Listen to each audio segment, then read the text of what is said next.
Police officers pound on the door of a rundown apartment in Chicago. 7-year-old Zora Williams peers through a crack as her mother Tamika frantically hides something. The lead officer shoves papers at Tamika. "Your daughter interfered with a federal investigation. She could be in serious danger." Before we dive deeper into this shocking story, let me know where you're watching from in the comments. Hit that like button if you believe small acts of kindness can change lives, and subscribe to join our storytelling family. What would you do if police showed up at your door because your child helped someone? Let's find out how Zora's simple act of compassion unleashed a storm that would shake an entire city. The bitter January wind whipped through the south side of Chicago, cutting through Zora Williams' thin purple coat as she clutched her backpack and navigated the cracked sidewalks on her way home from Jefferson Elementary. At just 7 years old, Zora already understood the invisible lines that divided her city. She knew which streets to avoid, which people made her mother nervous, and why the shiny downtown buildings she could see from their apartment window might as well have been on another planet. Today was Tamika's late shift at the hospital, where she worked as a custodial worker, which meant Zora had to walk the 6 blocks alone, her small brown fingers numbing despite the mismatched gloves she'd found in the lost and found. The segregation of Chicago wasn't something explicitly taught in her second-grade class, but Zora observed it daily. Her neighborhood was almost entirely black families, many struggling like hers, while just 20 blocks north, the demographics and economics shifted dramatically. As she approached Madison Park, Zora noticed someone new. An elderly black man sat huddled on a bench, his weathered hands wrapped in newspaper, an overstuffed shopping cart beside him, containing what appeared to be his worldly possessions. "That's crazy, Mr.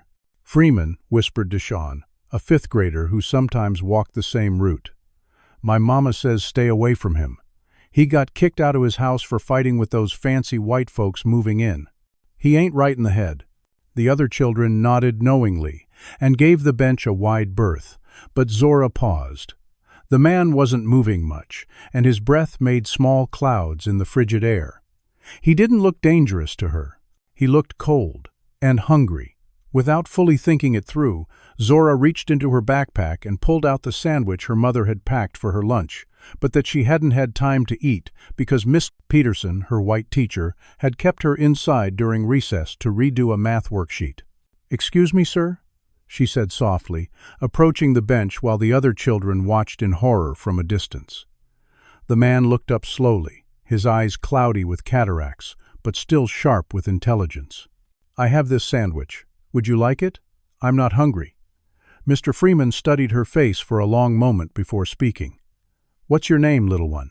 His voice was rough but gentle, like sandpaper that had been used too many times. "Zora Williams, sir," she replied, holding out the slightly squashed peanut butter and jelly sandwich wrapped in plastic. "Well, Miss Zora Williams, that's mighty kind of you. Been a while since anyone's shown an old man like me any kindness." As he reached for the sandwich, the wail of a police siren cut through the park.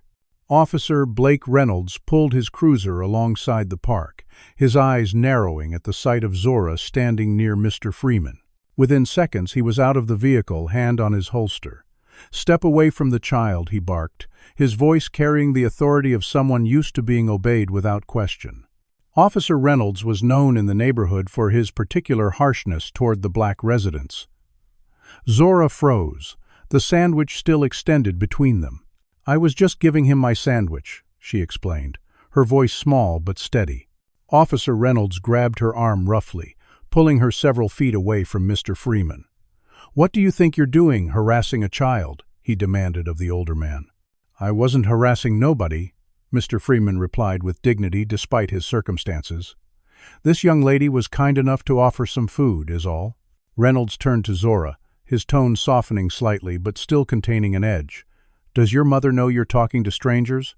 Homeless people can be dangerous. They're often on drugs or mentally disturbed." The way he emphasized, they made it clear who he meant. Zora felt a surge of indignation rise in her chest.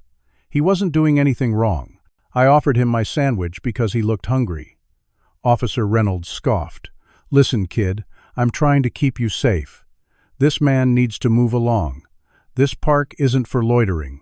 As Reynolds turned back to Mr. Freeman, clearly preparing to tell him to leave, Zora caught the older man's eye. "What happened to your home?" she asked quietly. Mr. Freeman's weathered face creased with a sad smile. "Lived in the same apartment for 45 years, child. Then some downtown folks bought the building, tripled the rent. When I couldn't pay, they found reasons to evict me, said my place wasn't up to code." He shook his head slowly.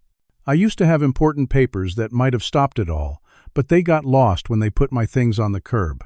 Officer Reynolds interrupted. "That's enough stories. Sir, you need to move along. Now." As Mr.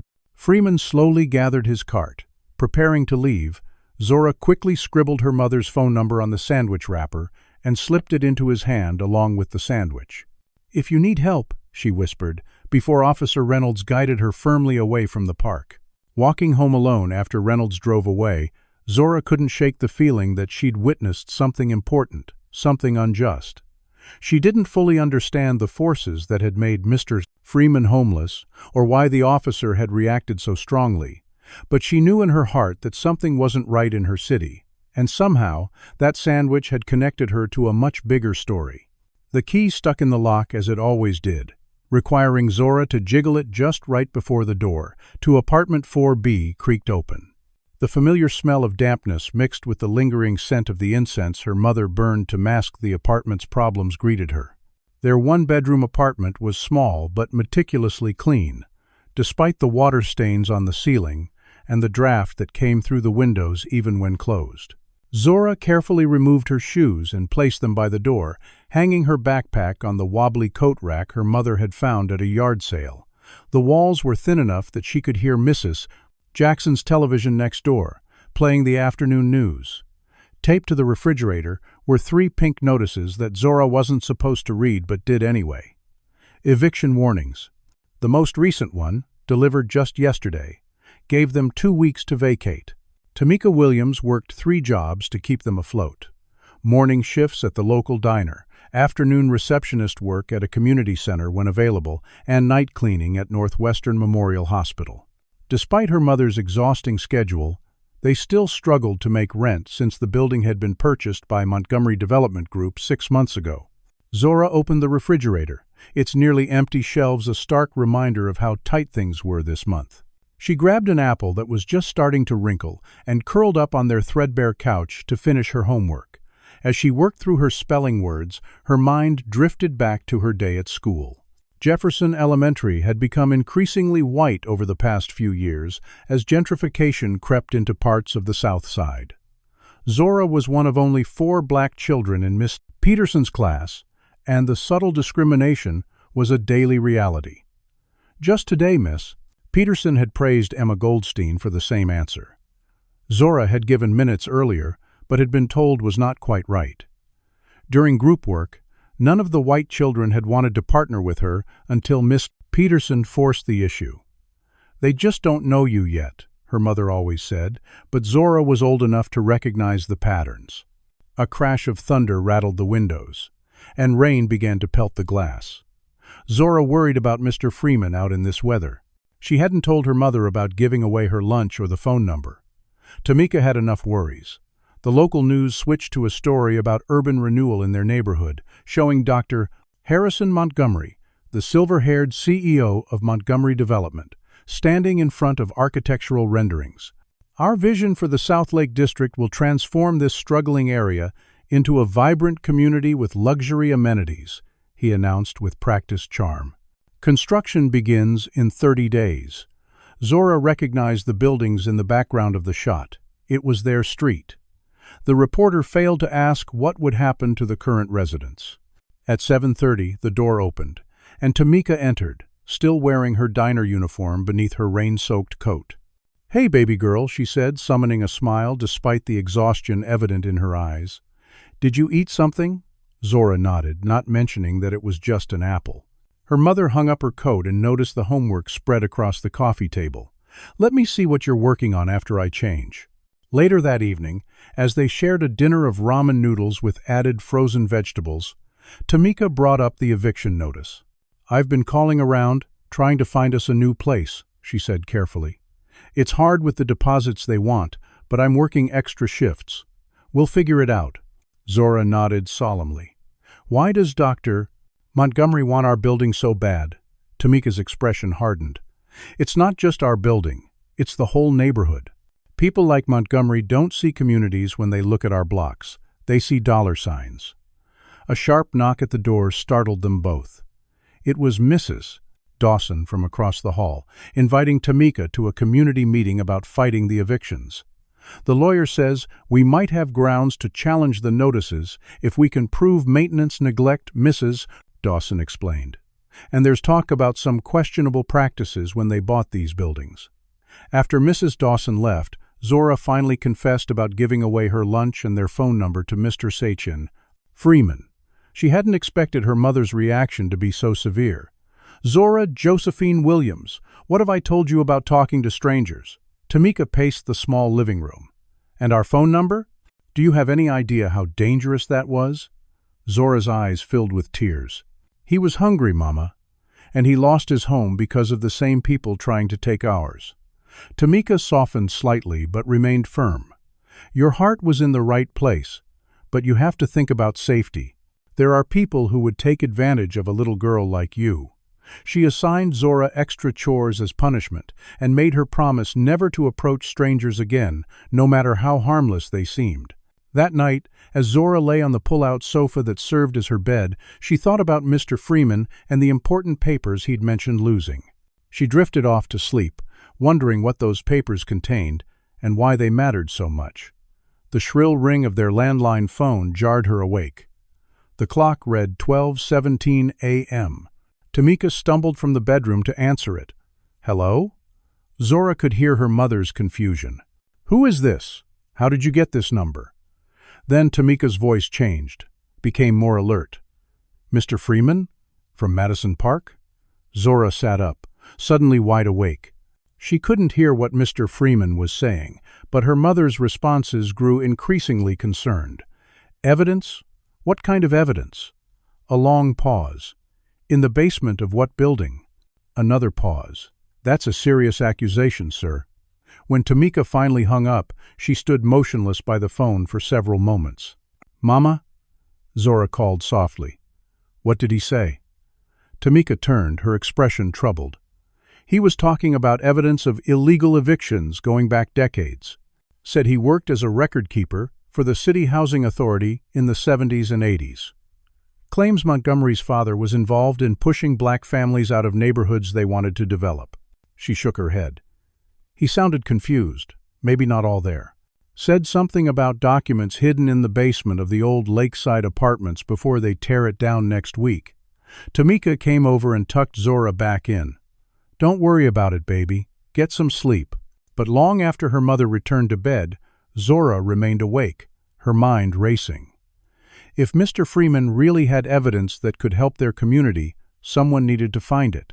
And if adults wouldn't take him seriously because they thought he was crazy, maybe it would have to be her. The next morning, after Tamika left for her diner shift, Zora made a decision that she knew would get her in serious trouble. Instead of heading to school, she packed her backpack with a water bottle, the $10 she'd saved from her birthday, and a small flashlight. Her mother wouldn't be home until late tonight, which gave Zora hours to find Mr. Freeman and learn more about the evidence he'd mentioned. The January cold bit through her coat as she retraced yesterday's path to Madison Park, but Mr. Freeman wasn't on his usual bench. A sense of determination pushed her forward as she considered where else to look. The abandoned storefronts along Martin Luther King Jr. Drive seemed like places someone might seek shelter. As she walked, the stark contrast between neighborhoods became impossible to ignore. Just a mile north, coffee shops and boutiques lined renovated streets, while here, boarded-up windows and empty lots told a different story. People looked at her curiously, a child alone on a weekday morning. An older woman selling scarves from a small table called out, "Shouldn't you be in school, baby girl?" Zora mumbled something about a dentist appointment and hurried along. By midday, her search had taken her to 3 homeless shelters, where no one recognized Mr. Time. Freeman's description, and her feet ached from walking. Her stomach growled, reminding her that she'd skipped breakfast in her rush to leave. She spent $3 on a hot dog from a street vendor, savoring each bite as she considered her next move. Near the third shelter, she spotted a community center with a small soup kitchen attached. A weathered sign read, "Southside Community Support, all welcome." Inside, the warm air was a blessed relief. A few dozen people sat at tables eating soup and sandwiches. Volunteers moved about, serving food and offering assistance. Zora scanned the room, but didn't see Mr. Freeman.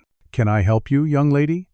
The voice belonged to an elderly black woman with silver dreadlocks and kind eyes behind purple-framed glasses. A name tag identified her as Miss Pearson. Before Zora could fabricate another excuse about why she wasn't in school, something about Miss Pearson's gentle but knowing expression made her decide to tell the truth. "I'm looking for a man named Mr. Freeman. He's homeless, and he called my mom last night about some important papers that could help stop evictions in our neighborhood." Miss Pearson's eyebrows rose slightly. "Elijah Freeman? Tall man, about 70. Used to work for the city?" Zora nodded eagerly. "You know him?" Miss Pearson gestured for Zora to follow her into a small office off the main room. "I've known Elijah for 40 years. He comes by sometimes, but folks don't often listen to him anymore. They think his mind's gone. But that man knows more about the history of housing discrimination in Chicago than most professors." She studied Zora carefully. "What's your name, child?" "Zora Williams." "My mom's Tamika. We live in the Parkview Apartments, but we're being evicted because Montgomery Development bought our building." Recognition flashed in Miss Pearson's eyes. "The Williams family. Yes, Elijah mentioned you. He was quite moved by your kindness yesterday." Her expression grew serious. "Elijah didn't come for breakfast today, which isn't like him. I'm a bit worried, especially with this weather." She pulled on a heavy coat. "I think I know where he might be. If you're determined to find him, you'd better come with me rather than searching alone." They walked several blocks to an abandoned office building that had once housed a black-owned insurance company. "Some folks stay here when the shelters are full," Miss Pearson explained as they carefully entered through a side door with broken locks. The interior was dark and cold, with debris scattered across the floor. Miss Pearson called out, "Elijah? It's Martha Pearson. Are you in here?" A weak cough from the second floor guided them upstairs. They found Mr. Freeman huddled in what had once been an executive office, wrapped in several blankets. His face was flushed with fever, his breathing labored. "Oh, Elijah." Miss Pearson knelt beside him. "You need a doctor." Mr. Freeman's eyes widened when he spotted Zora. "The sandwich girl," he wheezed. "You shouldn't be here, child. Not safe." "I heard you call my mom," Zora said, kneeling beside Miss Pearson. "About the evidence, I want to help." Despite his obvious illness, Mr. Freeman managed a small smile. He reached beneath his blankets and pulled out a weathered leather journal. 40 years of records, he said, his voice barely above a whisper. "Started when I worked for the Housing Authority. Documented everything they didn't want known." He opened the journal, revealing pages of neat handwriting, newspaper clippings, and what appeared to be copied documents. Redlining, illegal evictions, fraud, harassment. Each word seemed to cost him energy. Montgomery Development didn't start with Harrison. His daddy, Richard Montgomery, made his fortune pushing black families out of neighborhoods they wanted. He pointed to a particular section: falsified code violations, bribed inspectors, created dangerous conditions to force people out. A coughing fit interrupted him. "When I tried to report it, they fired me, called me crazy, but I kept collecting evidence." He pressed the journal into Zora's hands. "They're doing it again. Same tactics. New generation. The evidence that can stop them is in here, and in the old records room at Lakeside Apartments, hidden behind the furnace. More documents that prove what they've been doing for decades." Miss Pearson pulled out her phone. "Elijah, I'm calling an ambulance. You need help." "Mr." Freeman grabbed her wrist with surprising strength. "No hospitals. They'll find me." But his protests weakened as another coughing spell overtook him. While Miss Pearson called 911, Zora leafed through the journal. The meticulous documentation spanned decades, showing a clear pattern of discrimination and displacement. Names, dates, addresses, photographs, all cataloging a systematic effort to push black families out of valuable real estate. One page made her gasp. It contained a newspaper clipping about the Granville Heights apartments from 1982, with a list of evicted tenants, among them Joseph and Marie Williams, her grandparents. Before she could process this connection, paramedics arrived. They quickly assessed Mr. Freeman's condition and determined he needed immediate medical attention. As they prepared to transport him, he clutched Zora's hand. "Be careful, child. They've been searching for this journal for years. Powerful people don't want this truth coming out." The paramedics lifted him onto a stretcher. "The USB," he whispered urgently, "sewn into the back binding. Everything's scanned." As they carried him out, Miss Pearson turned to Zora.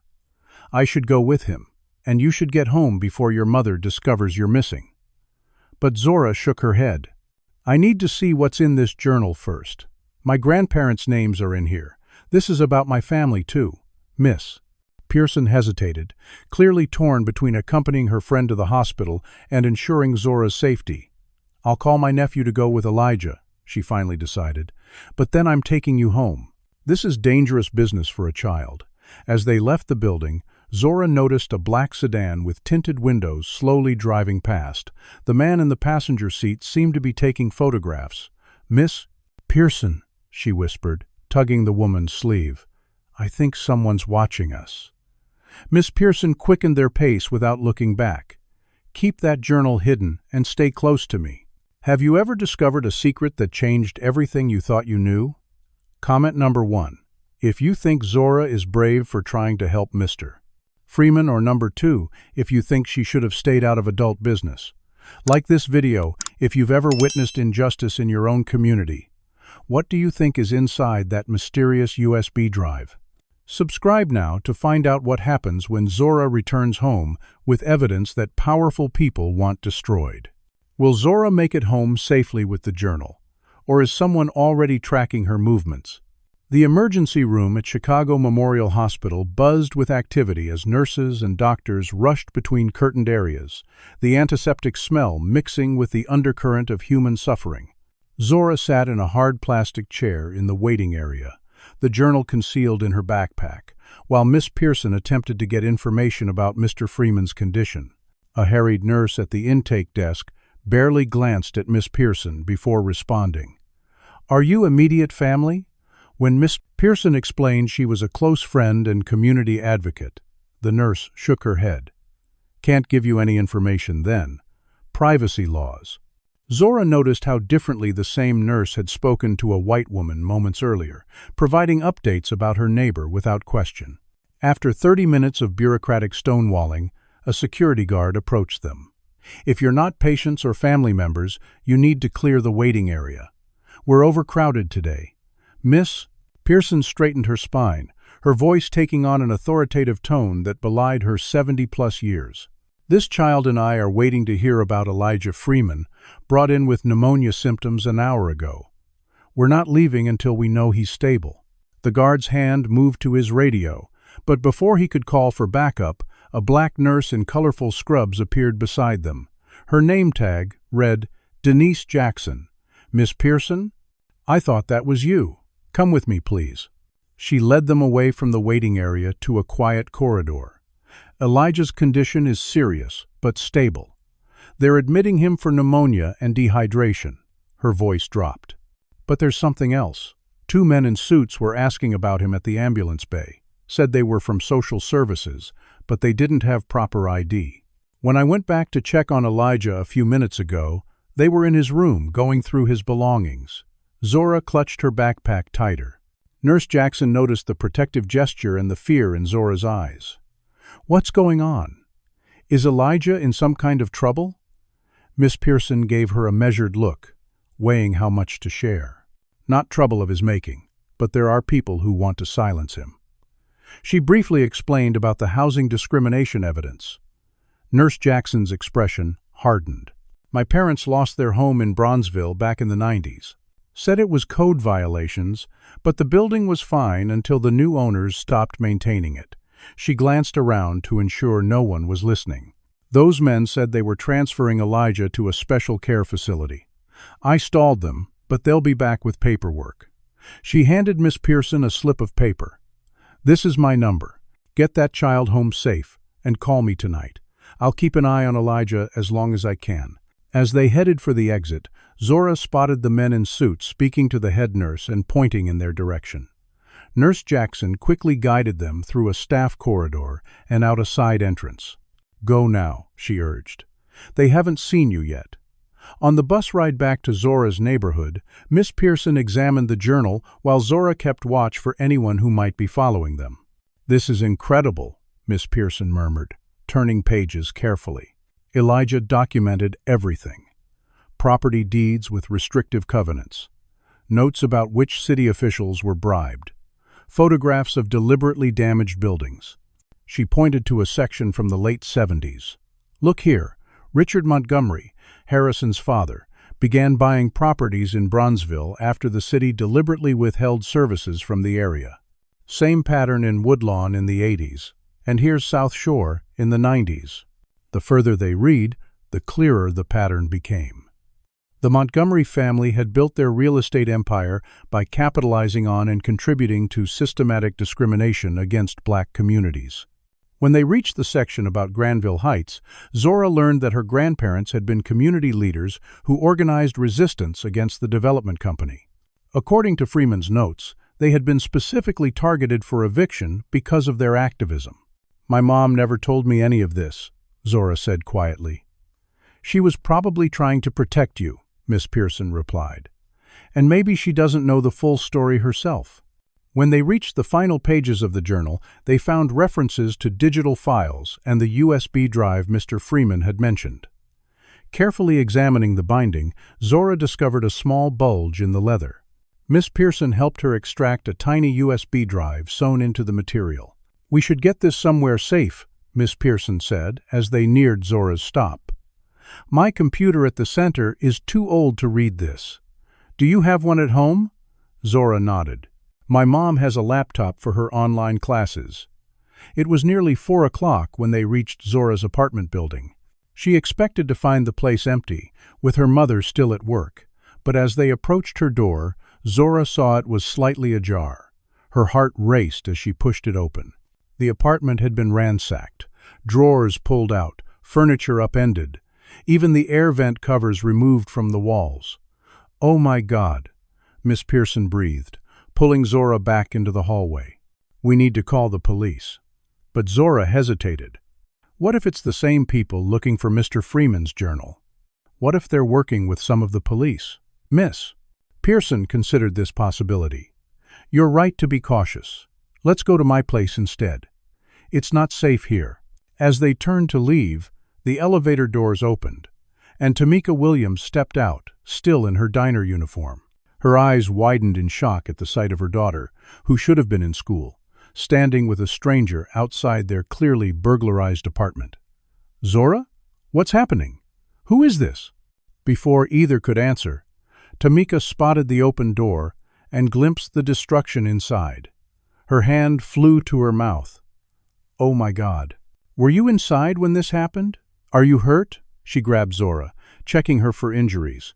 I wasn't home, Zora explained quickly. I was with Miss Pearson. She's Mr. Freeman's friend. Comprehension dawned on Tamika's face, followed by anger and fear. The homeless man? You went looking for him instead of going to school? She turned to Miss Pearson. You took my child without my permission? Miss Pearson raised her hands in a placating gesture. Mrs. Williams, I understand your concern, but there's more happening here than you realize. I believe your apartment was searched because of information Elijah Freeman shared with Zora. She nodded toward the journal, partly visible in Zora's backpack. Information that could help your entire community fight these evictions. Tamika's expression remained suspicious, but she ushered them inside and closed the damaged door as best she could. You have 5 minutes to explain before I call the police. Between them, Zora and Miss Pearson recounted the day's events and the contents of Freeman's journal, including the connection to Zora's grandparents. Tamika sat heavily on the overturned couch, her anger giving way to disbelief and then grim understanding. My father never talked much about losing their apartment. It was a painful time. They had to move in with relatives, split up the family for a while. She took the journal with trembling hands. But this says it was deliberate, that they were targeted. She flipped through more pages, recognition flickering in her eyes. These are the same tactics being used now, creating code violations, neglecting repairs, harassment. She looked up at Miss Pearson. If this is true, and if there's more evidence on that USB drive, it could stop the evictions, Miss Pearson finished. Maybe even lead to compensation for decades of displacement. Tamika glanced around at their violated home. Whoever searched this place must believe the evidence exists too, which means we're in danger as long as we have it. She turned to her daughter, her expression a mixture of pride and concern. Zora, what you did today was both incredibly brave and incredibly foolish. You put yourself at risk. I just wanted to help, Zora said softly. Mr. Freeman was kind to me, and he needed someone to believe him. Tamika pulled her daughter into a tight embrace. I know, baby. Your heart is so big. She looked at Miss Pearson over Zora's head. We need to see what's on that USB drive, then get it and the journal somewhere safe. They used Tamika's laptop to access the USB contents. It contained hundreds of scanned documents, organized by neighborhood and date, showing the systematic displacement of black residents from valuable Chicago real estate over 5 decades. Most damning were recorded conversations between developers and city officials discussing how to clear out the undesirables and reclaim neighborhoods. Montgomery Development featured prominently in the most recent files, with Harrison Montgomery caught on audio discussing how to accelerate evictions in their current target areas. This is enough to bring down the entire operation, Tamika whispered. No wonder they're desperate to find it. A car door slammed in the street below, followed by another. Tamika peered cautiously through the blinds. Black sedan. 2 men in suits. She quickly gathered the laptop and journal. We need to leave. Now. As they prepared to flee, Zora's phone buzzed with a news alert.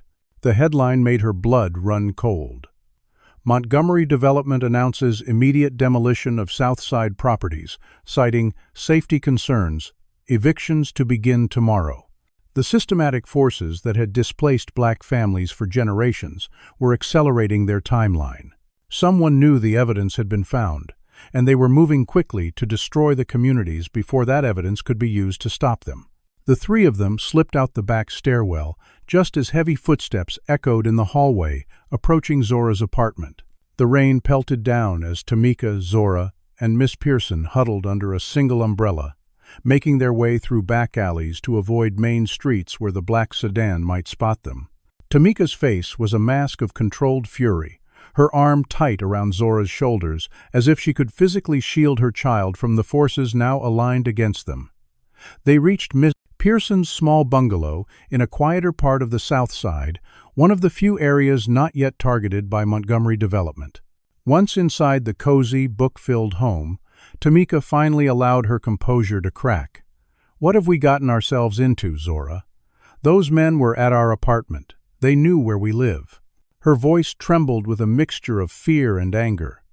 All because you gave your sandwich to a homeless man. The accusation hung in the air for a moment before Tamika softened, gathering her daughter into a tight embrace. I'm not blaming you, baby. You did something kind, and I'm proud of your heart. But now we're in danger, and I need to figure out how to keep you safe. Miss Pearson set down cups of hot tea for all of them. First things first. We need to see exactly what's on this USB drive and determine our next steps. For the next hour, they pored over the digital files. The evidence was even more comprehensive than the journal had suggested. Scanned city documents with falsified inspection reports. Emails between Montgomery executives discussing tactics to drive out undesirable tenants. Recorded phone calls in which Harrison Montgomery himself instructed property managers to ignore maintenance requests in targeted buildings. Most shocking were the documents connecting current displacement tactics to historical patterns of discrimination, showing how the same families like the Montgomerys had profited from pushing black residents out of valuable real estate for generations. One folder contained property records for their own apartment building, revealing that Montgomery had purchased it through a shell company months before official announcements, allowing them to begin the destabilization process early. "They've been planning this for years," Tamika murmured, scrolling through timeline documents. "This isn't just about luxury condos. They're systematically erasing black communities from valuable parts of Chicago." Her fingers hovered over a spreadsheet titled Phase 3 Acquisitions, showing planned purchases throughout the South and West Sides. This affects thousands of families. The magnitude of what they'd discovered settled over them. This wasn't just evidence that could stop their eviction, it was proof of a decades-long conspiracy that had shaped the city's demographic landscape and concentrated wealth in specific hands. Tamika's expression hardened with resolve. "We need to get this information to someone who can use it.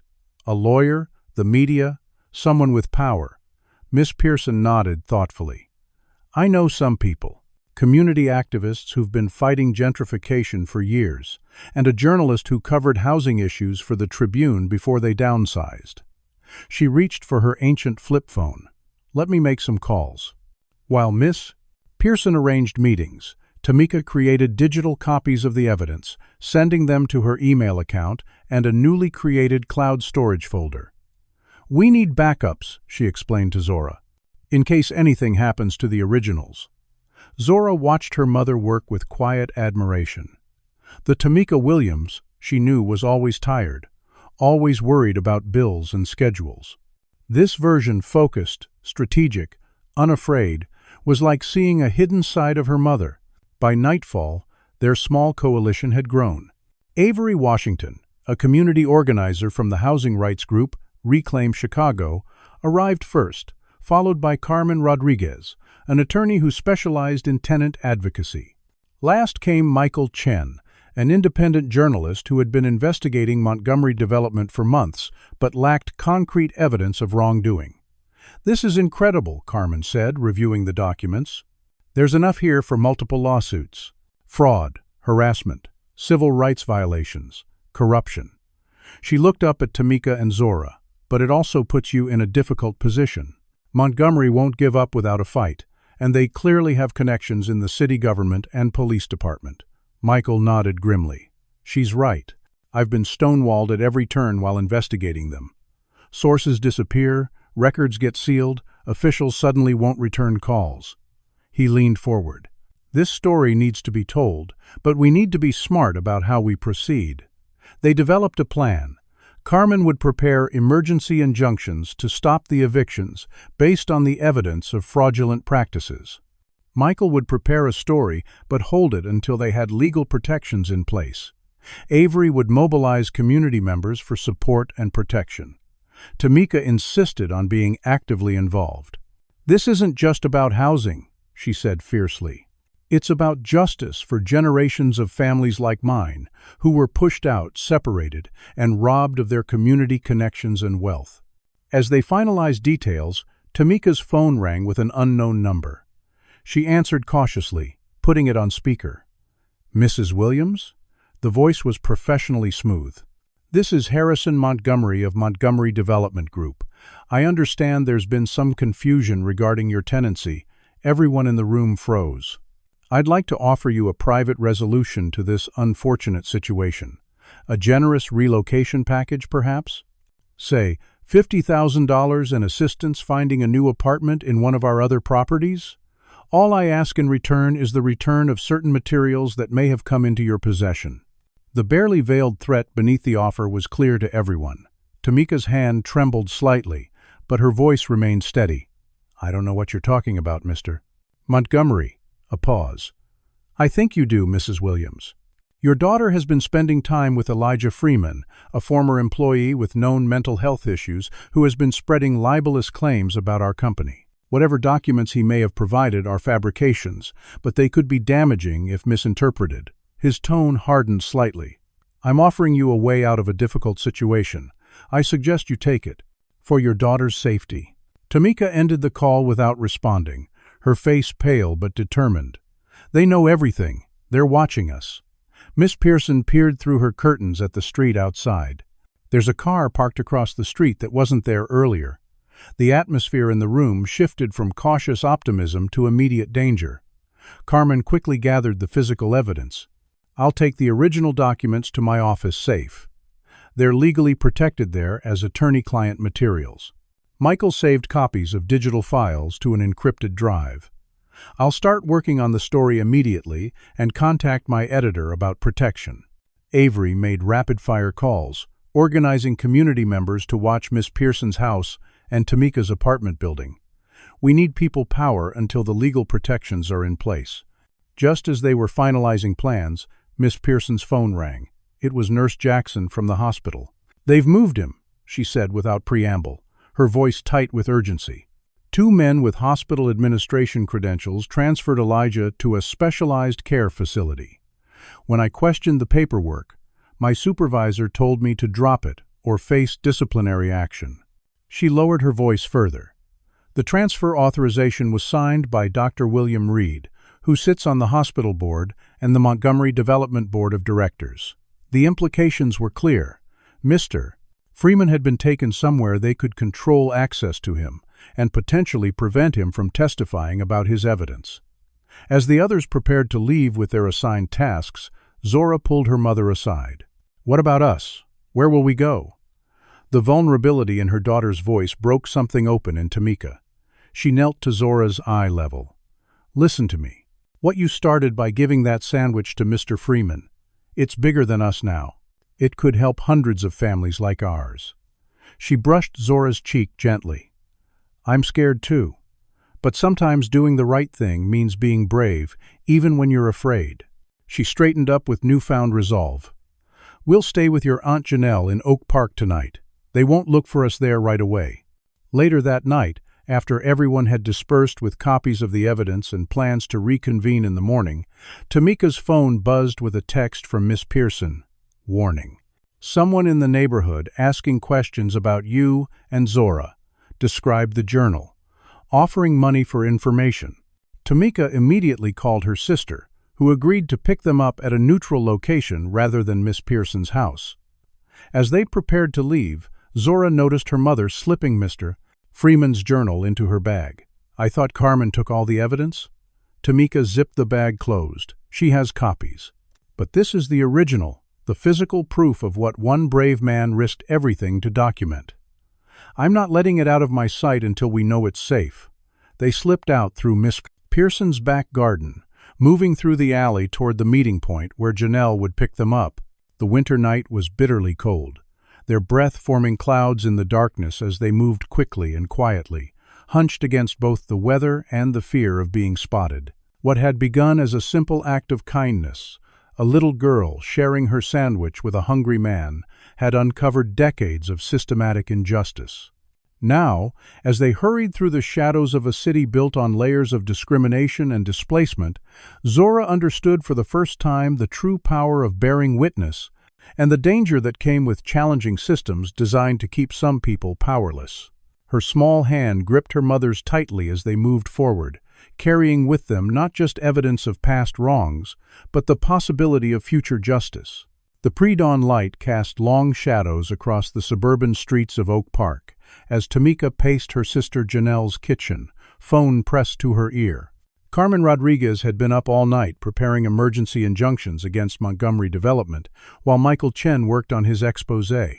Avery Washington reported that community members were mobilizing, preparing to physically prevent evictions if legal means failed.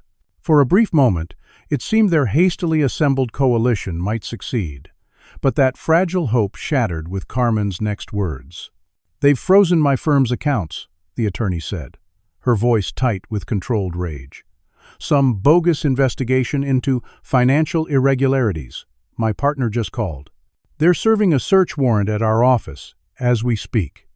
Similar calls followed. Michael's editor had killed his story after a visit from Montgomery's high-powered lawyers.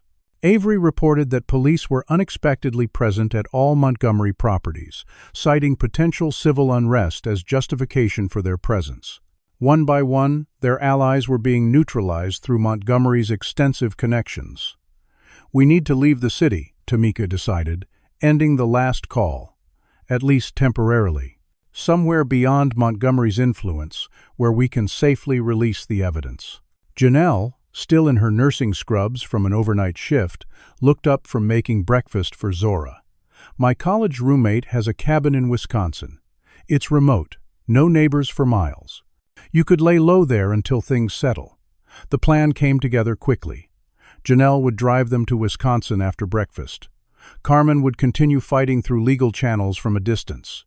Michael agreed to take the story to national outlets beyond Montgomery's local influence. By 7:30, they were loading Janelle's SUV with hastily packed bags and supplies. Zora clutched her backpack, which contained her few treasured possessions and a copy of the evidence. Just as they were preparing to leave, Janelle's car made an ominous clicking sound when she turned the key. "That's strange," she muttered, trying again. Nothing. She popped the hood, and her expression darkened. "Someone's tampered with the engine.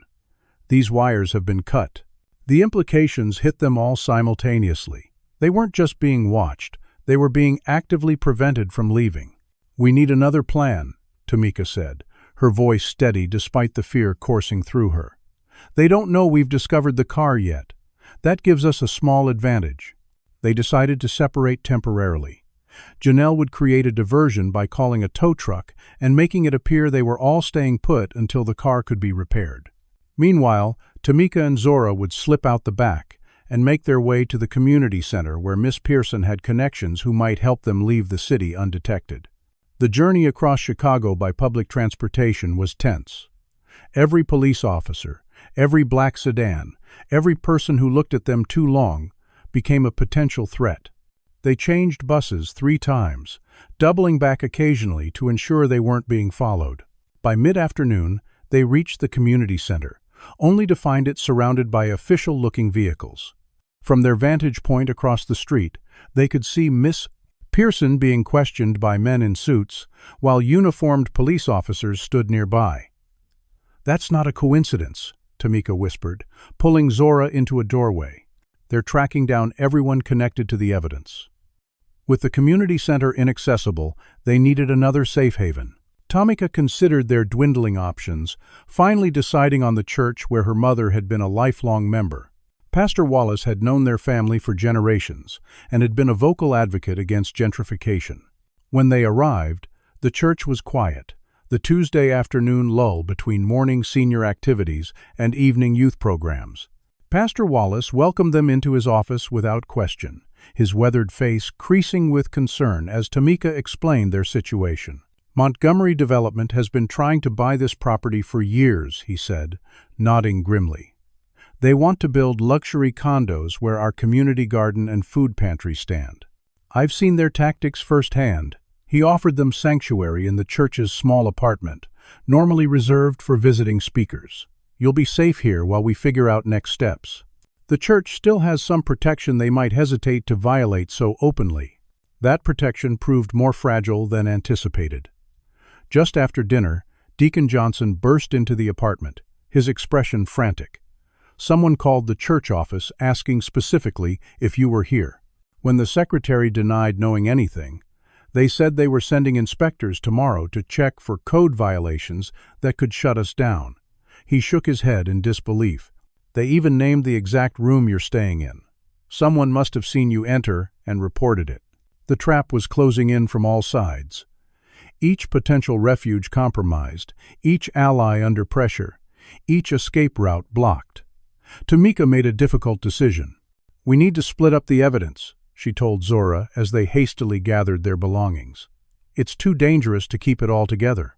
She divided the flash drives containing digital copies, giving one to Pastor Wallace to hide in the church archives, and keeping another. The original journal, still their most powerful piece of evidence, she reluctantly entrusted to Deacon Johnson, who promised to deliver it to a trusted notary public for safekeeping. "Where will we go now?" Zora asked as they prepared to slip out through the church's rear entrance. Before Tamika could answer, the beam of a flashlight swept across the garden path. Voices called out, too professional to be coincidental passers-by. "Mrs. Williams, we know you're here. We just want to talk." The side gate rattled as someone tested its lock. Tamika pulled Zora behind a stone monument, her mind racing. The church was surrounded. There was only one path not yet covered through the adjacent cemetery and over the low wall at its far end. "Run when I tell you," she whispered to Zora. "Don't look back. Don't stop until you reach the street.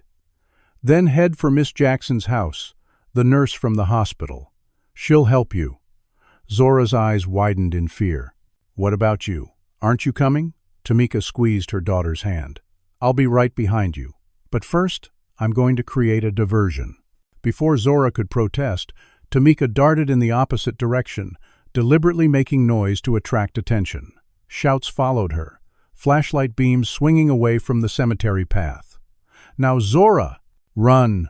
Zora ran, her heart hammering, tears blurring her vision as she navigated between headstones and monuments.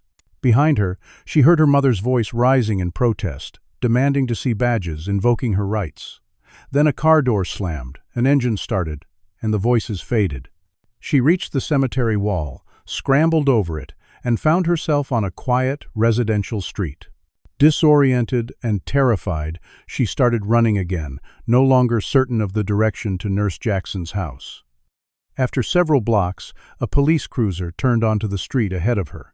Zora ducked into an alley, breathing hard, unsure if these were the same authorities working with Montgomery or if she could trust them for help. The cruiser slowed as it passed the alley entrance, its spotlight sweeping across the garbage cans behind which she hid. A voice called out, "Chicago PD. Is someone there?" Zora remained frozen, remembering Officer Reynolds and his treatment of Mr. Freeman. The cruiser door opened, and footsteps approached. A flashlight beam illuminated her hiding place. "Hello? Are you okay?" The voice was female, concerned rather than threatening. Slowly, Zora emerged from behind the garbage cans. The officer was a black woman, her expression shifting from surprise to concern as she took in the frightened child before her. "What are you doing out here alone at this hour?" Zora hesitated, uncertain whether to trust this stranger with her real situation. Before she could decide, a call came through on the officer's radio.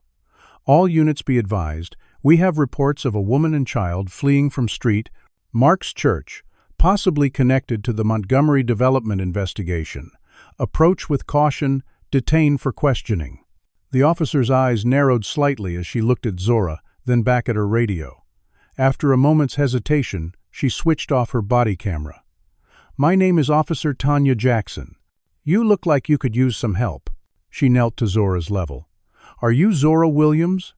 Zora stepped back, ready to run again, but Officer Jackson raised her hands in a placating gesture. "My sister is Nurse Denise Jackson. She called me about you and your mother, about what's happening with Montgomery Development." Relief flooded through Zora. "They took my mom," she managed, her voice breaking. "They surrounded the church and she created a diversion so I could escape." Officer Jackson nodded grimly. "Get in the back of my cruiser. I'm going to radio in that I'm responding to a different call, then I'll take you somewhere safe." During the drive, Officer Jackson explained that her sister had told her everything about Mr. Freeman and the evidence. "Not all cops are working for Montgomery," she said, meeting Zora's eyes in the rearview mirror. "Some of us still believe in justice." She drove to a small apartment building in a middle-class neighborhood and escorted Zora inside. "This is my place. You'll be safe here while I find out what happened to your mother." As they entered, Zora's phone buzzed with a text from an unknown number. "Evidence compromised. Mr. F moved again. Trust no one. Destroy your copy. MP." The walls seemed to close in. Miss Pearson's warning suggested that even their most careful plans had been discovered. Montgomery's reach was proving almost limitless, extending into law enforcement, city government, and healthcare. The systematic oppression that had displaced black families for generations was now concentrating its full force on silencing this latest threat. Do you think Zora should trust Officer Jackson, or could this be another trap? Comment number 1. if you believe some police officers truly want justice, or number 2, if you think this is too risky. Like this video if you're on the edge of your seat wondering what will happen next. Has a stranger ever helped you when you were in trouble?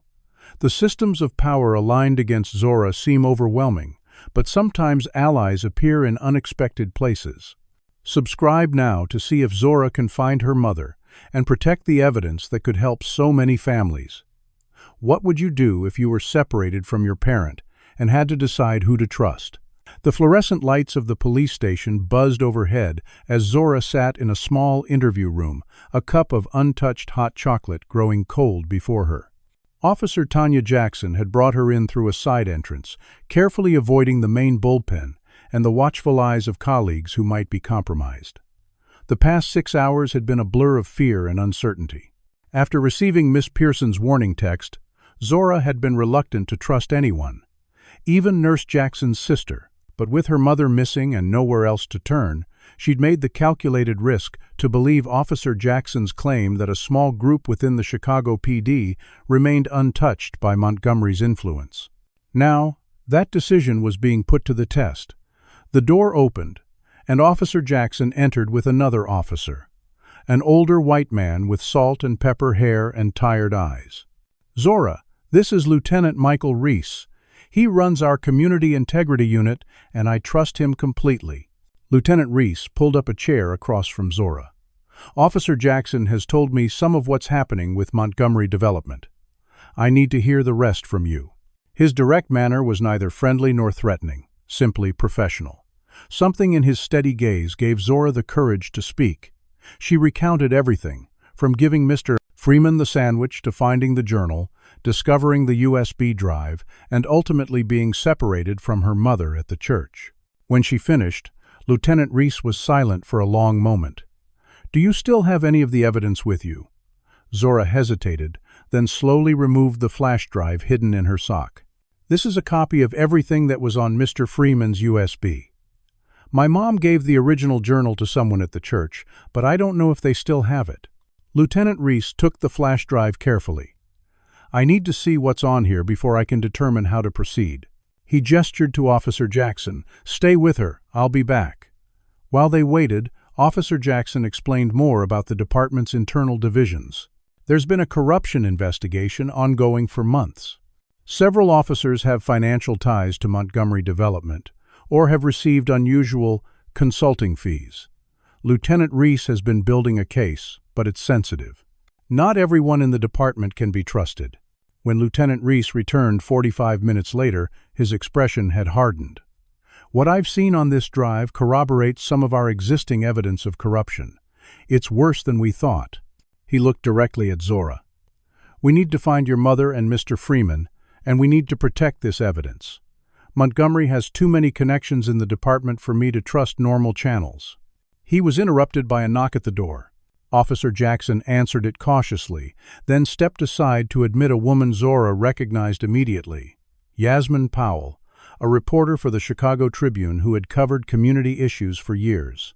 Behind her came Carmen Rodriguez, the housing attorney, looking disheveled but determined. "We got your message," Yasmin said to Lieutenant Reese. "Is this the girl?" Lieutenant Reese nodded. "Yasmin is one of the few journalists in the city I trust completely," he explained to Zora. "And Miss Rodriguez contacted us after your mother was taken." Carmen knelt beside Zora. "I've been working all night trying to find your mother. They're holding her for questioning at Central Booking, claiming she trespassed on Montgomery property and stole corporate documents. It's all fabricated, but they're using the legal system to silence her." Yasmin had already set up a laptop and was reviewing the files from the flash drive. "This is incredible," she murmured. "Documented evidence of systematic discrimination spanning decades. Names, dates, recordings." She looked up sharply. "I need to get this story out immediately, before they can suppress it." Lieutenant Reese shook his head. "We need to be strategic. Montgomery has already shut down one attempt to publish. They'll do it again unless we create enough public pressure that suppressing the story becomes impossible. The plan they developed was multifaceted. Yasmin would prepare the story but hold it until they had secured both Tamika and the original journal. Carmen would file emergency motions in federal court rather than state court, where Montgomery had less influence. Lieutenant Reese would use his position to monitor the situation inside the department and protect Zora. As they finalized details, the station's atmosphere suddenly shifted.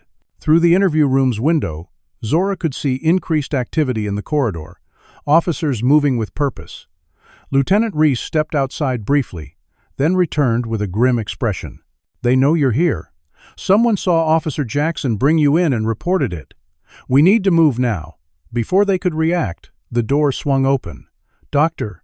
Harrison Montgomery stood in the doorway, flanked by Captain James Sullivan, the district commander, and two men in expensive suits. "Lieutenant Reese," Captain Sullivan said coldly, "why wasn't I informed we had a material witness to an ongoing investigation in custody?" "Doctor." Montgomery stepped forward, his silver hair perfectly styled, his custom suit immaculate. His practiced smile didn't reach his eyes. "Zora Williams. I'm Dr. Harrison Montgomery. I believe you have something that belongs to me." The tension in the room was palpable. Lieutenant Reese moved slightly to position himself between Zora and the newcomers. "Captain, this is a protected witness in a separate investigation. I have every right to interview her without notification." Captain Sullivan's expression hardened. This child is connected to stolen corporate documents and a missing former employee who's made threatening statements against Montgomery Development. "Dr. Montgomery has graciously offered to drop charges if the documents are returned immediately." One of the suited men opened a briefcase, removing legal papers. "We have a court order for the return of all materials taken from Montgomery Development offices, including any journals or digital files currently in police possession." The systematic power of wealth and influence was on full display. A corporate developer had the police captain and legal system at his command, ready to crush anyone who threatened his interests. But what Montgomery hadn't counted on was Yasmin Powell's journalistic instincts. Throughout the confrontation, she had been live-streaming from her phone, capturing every word. "Dr. Montgomery," she said, stepping forward, "would you care to comment on the documented evidence showing your company's systematic displacement of black residents from valuable real estate over the past 50 years? Or perhaps on the recorded conversations of you discussing how to fabricate building violations to accelerate evictions?" Montgomery's composed facade cracked slightly. "What are you doing? Stop recording immediately!" Captain Sullivan moved toward Yasmin. "That's enough. This is a police matter." "Actually," Yasmin replied calmly, "this is now a national news story. I'm live streaming to the Tribune's platform with over 1 million viewers. And I've just received confirmation that Elijah Freeman has been located and is prepared to testify about the documents he preserved." This was news to everyone in the room, including Zora. Montgomery's face flushed with anger. "This is slander. That man is mentally unstable, and those documents are forgeries. My attorneys will." He was interrupted by a commotion in the hallway. Through the open door, Zora could see a crowd gathering. Community members, led by Avery Washington, were filling the station's public area, chanting, "Stop the evictions and release the evidence." Among them was Miss Pearson, looking remarkably composed for someone who had been questioned by authorities just hours earlier. The live stream had worked faster than anyone anticipated, mobilizing the community in real time. As the chanting grew louder, more cameras appeared. Local news teams, alerted by the Tribune's live stream, had arrived to cover the unfolding drama. Captain Sullivan, suddenly aware of the optics of the situation, stepped back from Yasmin. "Let's all calm down. There's clearly been a misunderstanding." Montgomery's attorneys huddled urgently, whispering advice. The balance of power was shifting before their eyes. Lieutenant Reese seized the moment. "Captain, I recommend we transfer this discussion to the conference room and allow Miss Williams' legal representation before any further questioning." As they moved to the larger room, the station's front doors burst open again. Tamika Williams entered, accompanied by a distinguished older woman in judicial robes whom Zora recognized from news reports, Federal Judge Eleanor Martinez, known for her tough stance on civil rights violations. "Mom!" Zora broke away from Officer Jackson and ran to Tamika, who enveloped her in a fierce embrace. "I'm okay, baby," Tamika whispered. Judge Martinez was at the federal courthouse when Carmen's emergency filing came in. She recognized my name from the evidence and intervened personally. Judge Martinez surveyed the scene with cool authority. "Captain Sullivan, I understand you've been detaining witnesses in a federal civil rights investigation without proper notification to the U.S. Attorney's Office. That's a serious matter." The captain visibly paled. "Your Honor, I was simply following procedure for document theft and save it for the formal inquiry." Judge Martinez cut him off. She turned to Montgomery. "Dr. Montgomery, my clerk is reviewing evidence that suggests your company has engaged in systematic violations of the Fair Housing Act spanning 5 decades. I strongly advise you to cooperate fully with federal investigators who will be arriving shortly." Montgomery's carefully constructed world of influence was crumbling around him. Municipal authorities might be in his pocket, but federal judges and prosecutors operated beyond his reach. As if to underscore this new reality, the station doors opened again to admit 2 individuals in FBI windbreakers. The lead agent approached Lieutenant Reese. "We received information about documented housing discrimination and possible corruption of local officials. Judge Martinez expedited our involvement." While the FBI agents conferred with Judge Martinez and Lieutenant Reese, Tamika held Zora close, both watching as the systematic injustice they had faced for generations was finally exposed to public scrutiny. Yasmin's live stream continued, broadcasting the unfolding scene to a rapidly growing audience. Community members pressed against the station windows, witnessing the confrontation between power and truth. Montgomery's attorneys attempted damage control, insisting their client had no knowledge of any discriminatory practices. But the evidence Zora had helped uncover told a different story, one of deliberate, calculated displacement of black families for profit, extending back to Montgomery's father and continuing under his leadership. By nightfall, the story had exploded across national media. Elijah Freeman, located at a private medical facility by Nurse Jackson's persistent searching, was now under federal protection, ready to testify about the documents he had preserved at great personal risk. The original journal had been recovered from the church deacon who had hidden it in his grandmother's Bible for safekeeping. Federal agents secured all copies of the evidence, ensuring its preservation for the coming legal proceedings. As Zora and Tamika finally left the police station, escorted by Officer Jackson to a hotel where they would stay under protection until the immediate crisis passed, the systematic power structure that had seemed so impenetrable just days ago was showing its first cracks. The truth was in the open now, impossible to suppress or dismiss. What had begun with a little girl's act of kindness had evolved into a challenge to decades of institutional discrimination. The battle was far from over. Montgomery Development still had resources and influence, but for the first time in generations, the families facing displacement had more than hope. They had evidence, allies, and a voice that could no longer be silenced. The federal courthouse stood like a fortress of marble and glass, its imposing facade a physical manifestation of the legal system's power. Inside courtroom 302, Zora sat beside her mother on a hard wooden bench, watching as attorneys for both sides presented arguments in what had become known throughout Chicago as the Freeman evidence case. 2 weeks had passed since the confrontation at the police station.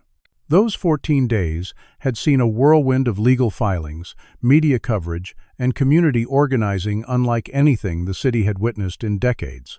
Montgomery Development had deployed its considerable resources to fight back, hiring a team of high-profile attorneys and public relations specialists to counter the damaging evidence. Their strategy was multi-pronged. Discredit Elijah Freeman as mentally unstable, claim the documents were either forged or obtained illegally, and portray themselves as victims of a coordinated smear campaign. The courtroom reflected the case's significance. Judge Elena Martinez presided with stern authority, clearly unimpressed by the Montgomery legal team's attempts to have evidence suppressed. Representatives from the Department of Justice sat alongside Carmen Rodriguez and other housing attorneys, indicating the federal government's interest in the systematic discrimination documented in Freeman's records.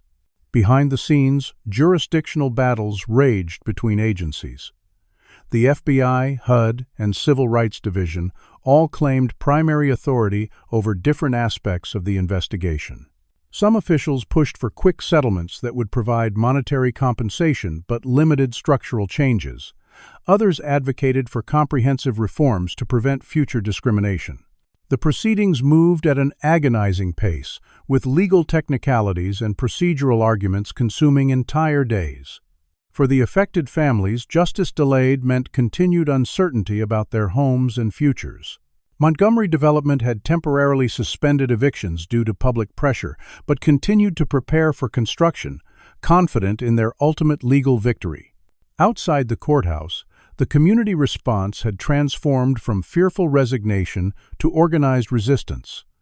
Avery Washington coordinated daily rallies, ensuring media attention remained focused on the case. Miss Pearson established a support network for elderly residents facing displacement, documenting their stories to humanize the legal battle. Tamika emerged as an unexpected leader, her personal experience resonating with countless families who had faced similar discrimination. Her quiet strength and articulate advocacy made her the perfect spokesperson for a movement that crossed generational and neighborhood lines. During a lunch recess on the third day of hearings, Tamika received an urgent call from Nurse Jackson. "Elijah's condition is deteriorating," she reported, her voice tight with concern. "The federal protection is keeping him safe from external threats, but his health is failing. The doctors say pneumonia has returned, complicated by his age and the stress of recent events." The news cast a shadow over the legal victories they'd achieved. Without Freeman's testimony, much of the evidence would be considered hearsay, easier for Montgomery's attorneys to discredit. After court adjourned for the day, Zora and Tamika visited Freeman at the university hospital, where he was now receiving treatment. FBI agents stationed outside his door nodded respectfully as they entered. The once proud man who had defied a powerful system for decades now appeared fragile, his breathing labored despite oxygen support. Yet his eyes remained sharp and determined when he saw his visitors. The Williams women, he greeted them with a weak smile. The sandwich girl, and her warrior mother. Tamika took his hand gently. "We couldn't have done any of this without you, Mr. Freeman. Your courage in documenting everything all these years. It's changing things." Freeman shook his head slightly. "I just kept records. You both had the courage to act on them." He turned his gaze to Zora, a simple kindness. "That's how revolutions begin sometimes." Their conversation was interrupted by the arrival of Judge Martinez, who had taken the extraordinary step of visiting a key witness personally. After ensuring Freeman was comfortable speaking, she asked him detailed questions about specific documents, recording his answers as sworn testimony, in case he became unable to appear in court. That evening, as they returned to the hotel where federal marshals continued to provide protection, Tamika received another call, this one from Carmen Rodriguez. "Montgomery's team approached us with a settlement offer," she explained, her voice cautiously optimistic. $10 million in community development funds and a promise to include affordable housing in their new developments. Tamika's response was immediate. "Not enough. This isn't just about money or a few affordable units. It's about justice for decades of displacement. It's about changing the system that allowed this to happen." The next morning, Harrison Montgomery himself appeared in court for the first time since the initial confrontation. Impeccably dressed and projecting confidence, he took the stand to deny any knowledge of discriminatory practices.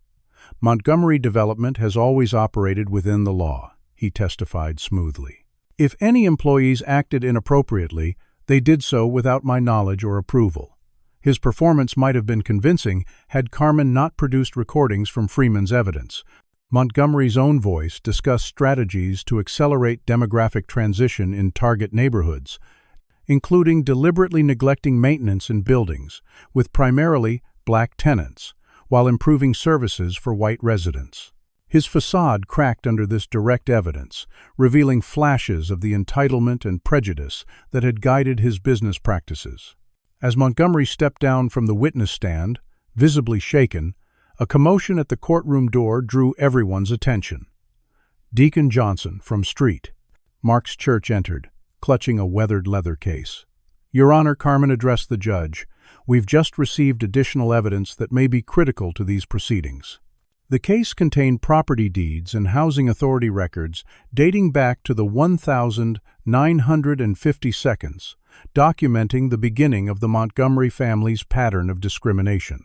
Richard Montgomery, Harrison's father, had worked directly with city officials to designate certain neighborhoods as suitable for clearance, while explicitly identifying areas where black families should be prevented from purchasing homes.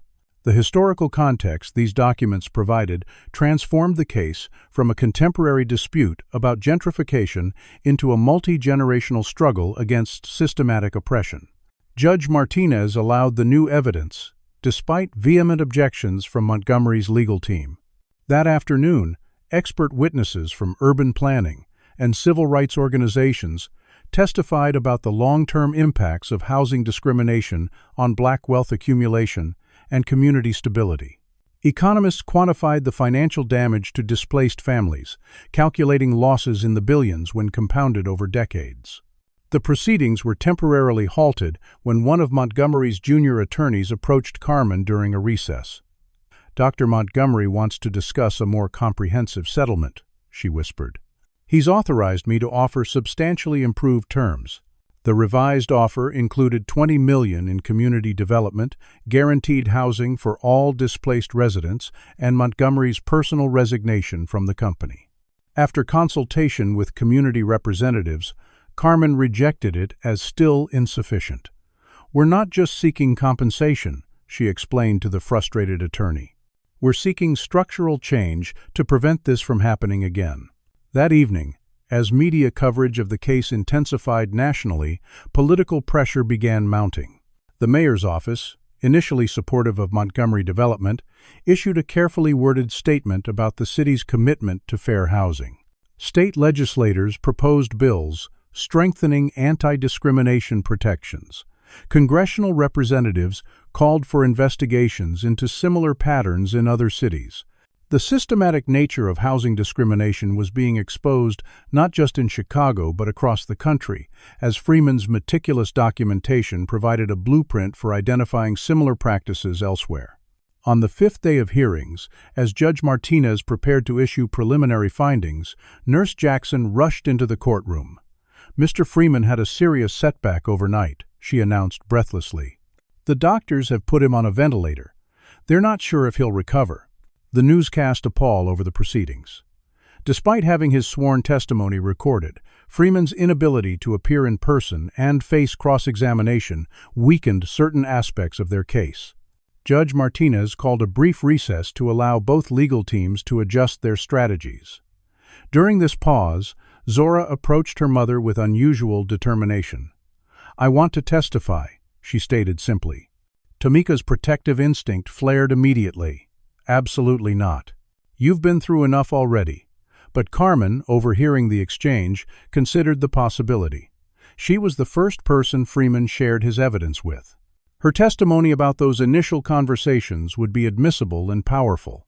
After intense discussion, they agreed to let Zora testify, but only about specific aspects of her interactions with Freeman. The following morning, 7-year-old Zora Williams took the stand. Dressed in her best clothes and visibly nervous but composed, she answered questions about her first meeting with Freeman, his call to their apartment, and the journal he had entrusted to her.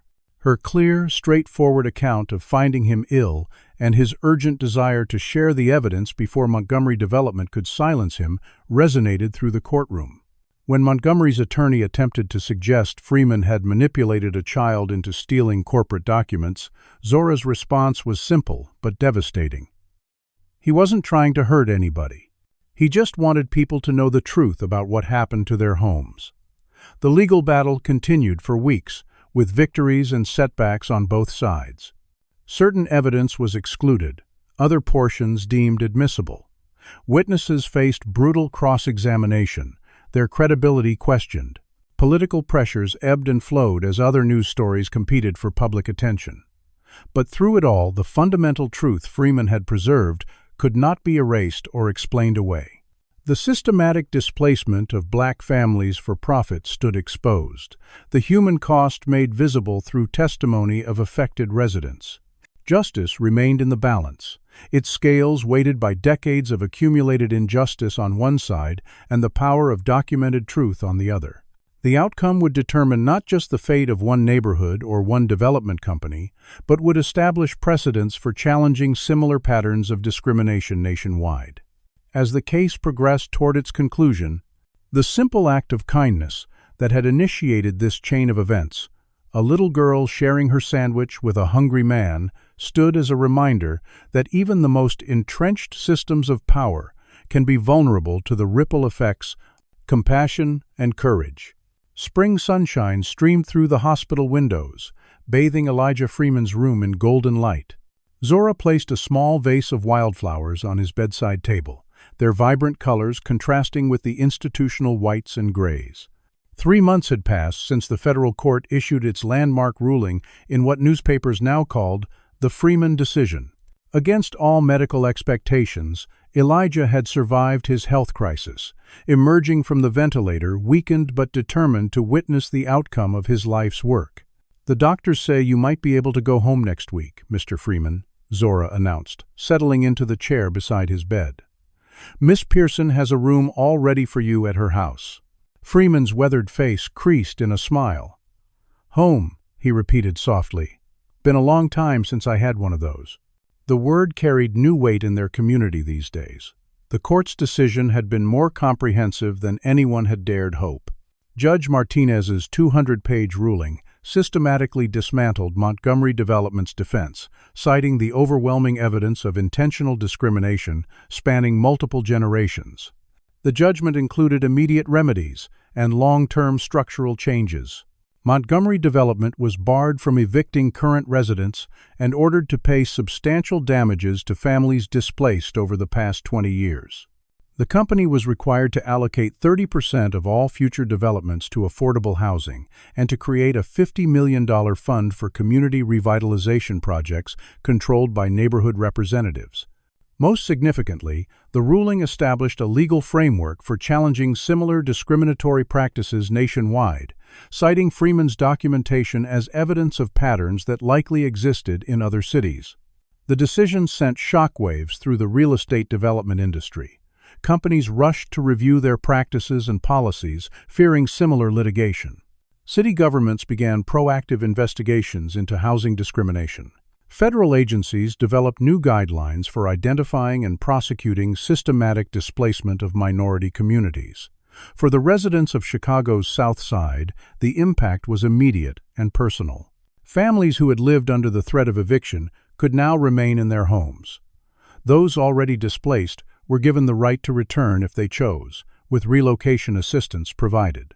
Tamika Williams, who had emerged as a powerful community voice during the trial, was offered a position with the newly established Housing Justice Coalition, coordinating support for families navigating the remediation process.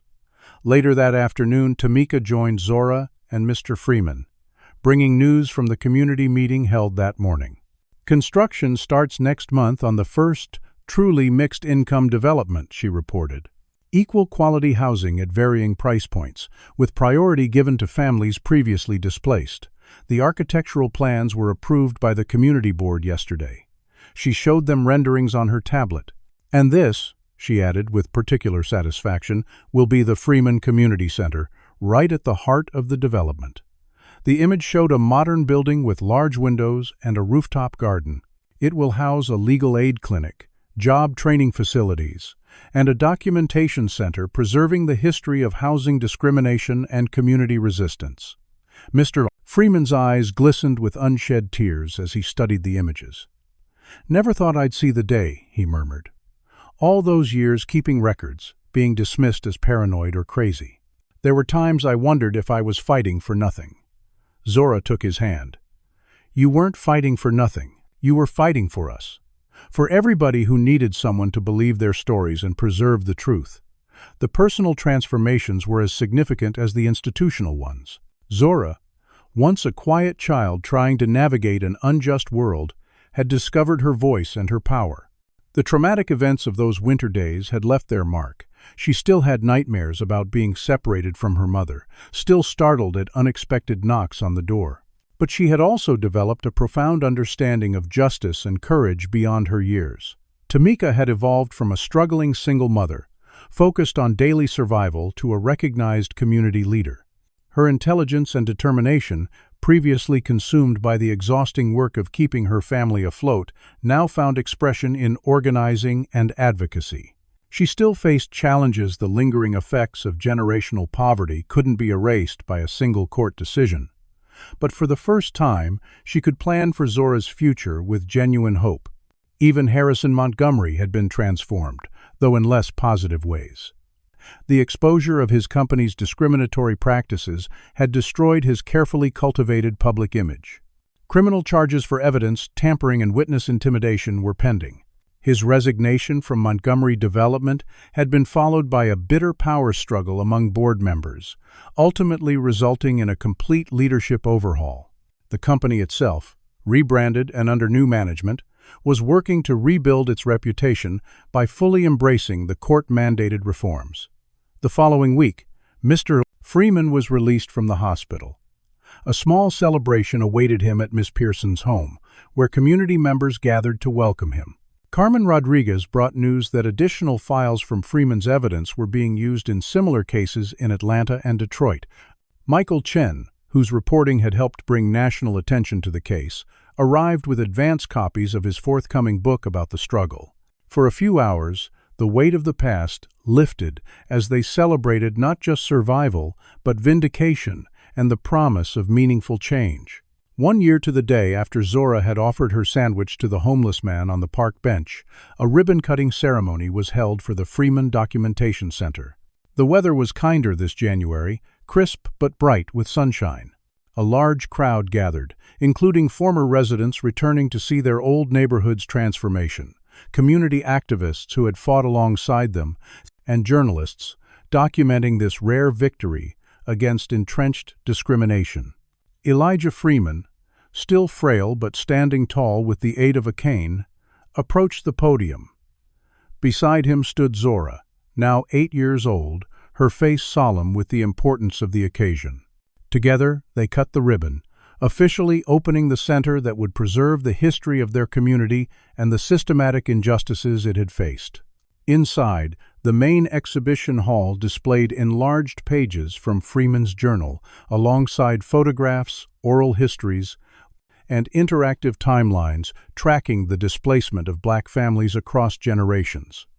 A special exhibit honored the Williams family. Joseph and Marie Williams community organizing in the 1,980 seconds, Tamika's courageous stand during the court case, and Zora's simple act of kindness that had set everything in motion. As visitors explored the center, Zora stood with Mr. Freeman beside a wall bearing his words. Justice requires both memory and imagination, the courage to document what is, and the vision to see what could be. She looked up at the man who had once been dismissed as merely homeless and mentally unstable, now recognized as a hero who had preserved crucial evidence of systematic injustice. "Does it feel different than you expected?" she asked. "Seeing all of this come together?" Freeman considered the question carefully. "When I started keeping those records, I wasn't thinking about courtrooms or community centers. I just couldn't bear the thought of all those families being erased from history, their displacement treated as inevitable progress rather than deliberate harm." He smiled down at her. "But this, seeing the truth acknowledged and honored, this feels like full circle. Like the world finally caught up to what we always knew was happening." The center became a hub for ongoing advocacy and education. School groups visited to learn about housing discrimination's role in shaping urban landscapes. Legal clinics offered support to families facing similar challenges. Researchers used the archives to develop policy recommendations for preventing future displacement. What had begun as one man's solitary documentation project, catalyzed by one child's act of compassion, had evolved into a community-wide commitment to justice and transformation. The systematic forces that had once seemed insurmountable: wealth, political influence, legal manipulation, had ultimately proven vulnerable to the power of preserved truth and collective action. As evening approached, and the opening day festivities wound down, Zora found a quiet moment to return to the main exhibition hall. She stood before the display that showed her first meeting with Mr. Freeman, that cold day in Madison Park when she had offered her sandwich to a hungry stranger. The simple gesture, captured in an artist's rendering based on their descriptions, seemed simultaneously smaller and larger than she remembered, smaller in its simplicity, larger in its consequences. Tamika joined her daughter, placing a gentle hand on her shoulder. "What are you thinking about, baby?" Zora considered the question, her young face thoughtful. "I'm thinking about how you never really know which moment might change everything. For me, it was just a sandwich. For Mr. Freeman, it was just keeping notes that nobody believed. But put together." Tamika nodded, understanding. Put together, they were exactly what was needed, at exactly the right time. As they prepared to leave, joining the community members gathering for a celebratory dinner, Zora paused for one last look at the exhibition. The story it told was both deeply personal and broadly significant, a testament to how systematic injustice could be maintained for generations, but also how it could be challenged and ultimately transformed, sometimes beginning with the smallest acts of human connection.